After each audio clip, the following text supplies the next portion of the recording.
progres untuk bansos COVID, khususnya untuk bansos sembako dan bansos tunai. Dan kemudian pada kesempatan yang sangat baik ini kami akan menyampaikan ucapan terima kasih, apresiasi kepada Polri yang telah mengungkap terkait dengan bahasa kalau di media itu ada maklar terkait dengan bansos atau penyelewengan bansos. Nah, kalau sudah Pak Irjen datang biasanya itu berkaitan dengan masalah-masalah bagaimana pelaksanaan bansos ini betul-betul dilaksanakan sesuai dengan ketentuan.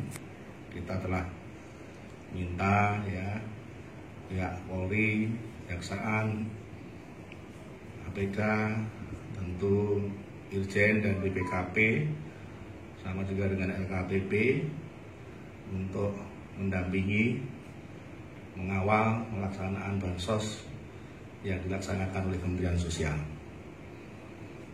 Kami akan mulai yang pertama. Yang pertama adalah berkaitan dengan realisasi. Jadi anggaran Kementerian Sosial ini mengalami satu dinamika yang sangat tinggi. Ada penambahan dari awalnya 62,8 triliun.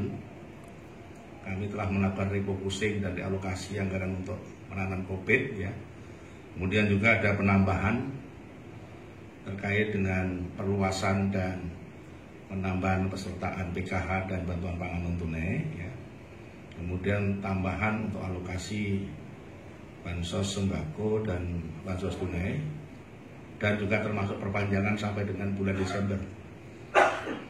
Jadi anggaran untuk bansos yang ada kemudian perpanjangan sampai dengan bulan Desember itu 124,8 triliun anggarannya. Dan saat ini sedang diproses juga ada penambahan terkait dengan bansos. Jadi bentuknya kemungkinan bansos beras dan juga untuk bansos cash sedang dalam proses penyelesaian dipanya di Kementerian Keuangan. Jadi totalnya nanti anggarannya Kementerian Sosial 134,01 triliun. Nah, kalau kita lihat realisasi per hari ini, realisasi anggaran keseluruhan 58,88% dari 85 kementerian dan lembaga. Jadi kalau lihat dari peringkatnya, nah karena tambahannya cukup besar, sekarang tidak peringkat 1 tapi peringkat 2. Peringkat 2 dari seluruh kementerian dan lembaga. Dan alhamdulillah kemarin BPK telah menyampaikan laporan hasil pemeriksaan Kemensos kembali WTP. Ini yang kami syukuri Tentu ini menjadi modal sosial kami dengan semangat untuk melaksanakan anggaran yang besar ini di tahun 2020 ini. Dan untuk bansos yang gelombang pertama ini untuk bansos sembako Jabodetabek dan bansos tunai sudah selesai. Bahkan bansos sembako Jabodetabek sudah dimulai. Lalu dilihat tahapannya sudah masuk tahap ke-7. Sudah 23% Pak Direktur. Dan bansos tunai juga kita sedang proses untuk pencairan. Ini yang terkait dengan masalah atau hal yang pertama. Hal yang kedua terkait dengan langkah-langkah upaya kita untuk menjaga agar bansos itu betul-betul bisa dilaksanakan dengan tata kelola yang baik. Tentu Pak Irjen telah membangun satu sistem melakukan pengawalan, pendampingan, kerjasama dengan aparat pengawasan intern pemerintah BPKP maupun juga pengawasan ekstern, dan juga dengan aparat penegak hukum kita lakukan. Namun demikian, kalau ada penyimpangan, penyelewengan yang terkait dengan bansos ini, pasti rekan-rekan banyak juga mendengar pasti kita akan lakukan penindakan. Kita akan bekerja sama dengan kepolisian untuk bisa mengambil tindakan. Nah, pada kesempatan ini alhamdulillah ya, Polri telah mengungkap adanya pihak-pihak yang mengaku punya kerjasama dengan Kementerian Sosial, kemudian minta kepada satu perusahaan untuk penyediaan bantuan sembako.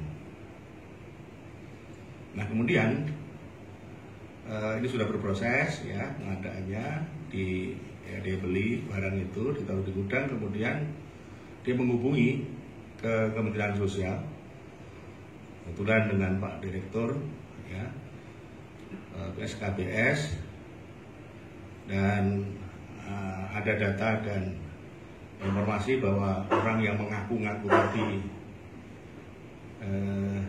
dicek ya, ternyata memang tidak pernah ada hubungan kerjasama dengan Kementerian Sosial. Maka kepolisian kemudian mencari langkah-langkah ya pada orang yang identitasnya sudah didapatkan dari kepolisian, kemudian dalam kurun waktu yang cepat akhirnya ditangkap. Nah, sekarang sudah masuk proses hukum dan yang bersangkutan inisialnya T itu sudah ditetapkan sebagai tersangka. Nah, ini supaya kita clear ya bahwa memang ada, dan Kemensos secara tegas ya minta kepada Polri untuk memproses ini secara hukum, tentunya sesuai dengan ketentuan yang ada.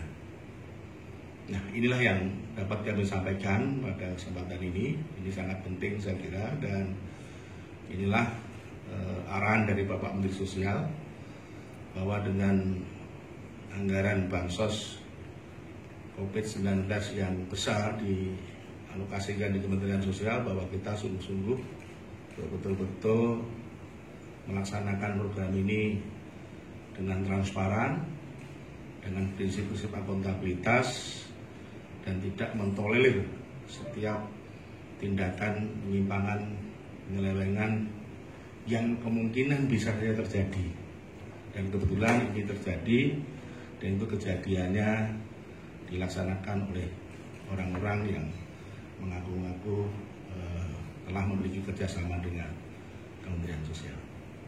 Itu yang dapat kami sampaikan. Mungkin Pak Irjen bisa menambahkan ya langkah-langkah berikutnya terkait dengan pengawalan program bansos ini yang terkait dengan pelaksanaan tahun 2020 yang masih cukup besar.